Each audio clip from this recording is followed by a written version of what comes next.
Notion is where you can have all your projects, documents, your wiki, all in one place. When we were smaller, it worked for employees to DM me directly if they had a request. As our team grew, it just became more chaotic. How we were operating wasn't working anymore.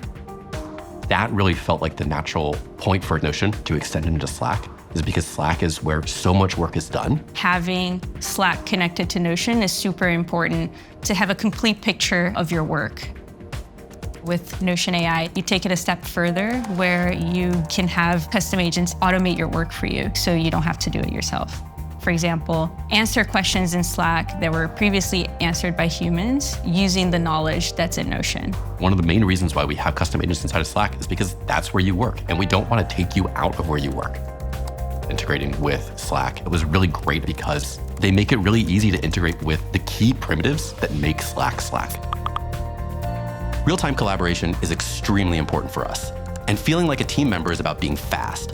That's why the real-time search and streaming APIs were such a great fit for our needs.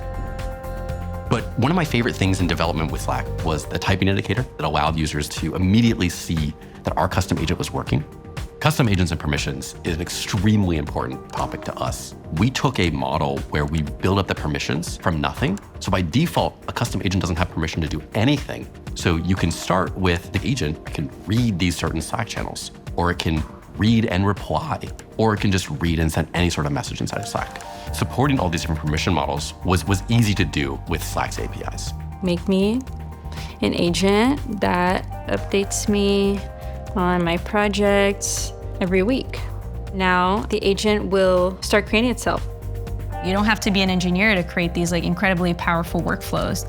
As long as you have an idea of how the work should happen, you can just instruct that and the agent will simply do that. So I built Smilers to answer questions about our office. Smilers' knowledge base lives on a Notion page. Whenever someone puts in a request, like, where can I find the first aid station?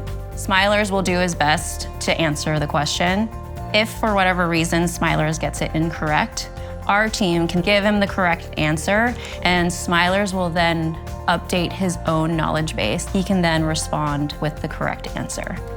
Having Smilers in Slack has freed up time on our team to do the work that really matters. Custom agents are saving me massive amounts of time, certainly 2+ hours worth of work a day. It brought me back to the feeling of being a builder, and that lowers the bar of entry for everyone.